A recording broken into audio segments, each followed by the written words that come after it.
ભરૂચની કલરવ શાળામાં ફૂલોની હોળી સાથે ધૂળેટી પર્વની અનોખી ઉજવણી. સંકલ્પ ફાઉન્ડેશન ભરૂચ અને શ્રી ખડાયતા પરિષદ વિભાગીય સમિતિ ભરૂચના સભ્યો દ્વારા કલરવ શાળા ખાતે ધૂળેટી પર્વની પ્રેરણાદાયી ઉજવણી કરવામાં આવી હતી. શાળાના વિશેષ બાળકો સાથે ફૂલોની હોળી રમીને સભ્યોએ નિર્દોષ આનંદ મેળવ્યો હતો. આ પ્રસંગે ગીત સંગીતના સથવારે બાળકો માટે ડાન્સ અને ગરબાનું આયોજન કરવામાં આવ્યું હતું, જેમાં મુકેશભાઈ ખન્નાએ સાઉન્ડ સિસ્ટમની સેવા આપી હોળીના મનમોહક ગીતો દ્વારા વાતાવરણને રોમાંચક બનાવ્યું હતું. તહેવારની પરંપરા મુજબ તમામ બાળકોને ધાણી અને ખજૂરનું વિતરણ કરી હોળી પર્વની શુભેચ્છાઓ પાઠવવામાં આવી હતી.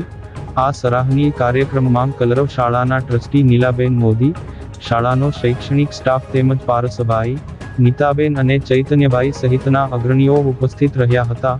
મહાનુભાવોની હાજરીમાં બાળકોએ મન મૂકીને તહેવારનો આનંદ માણ્યો હતો.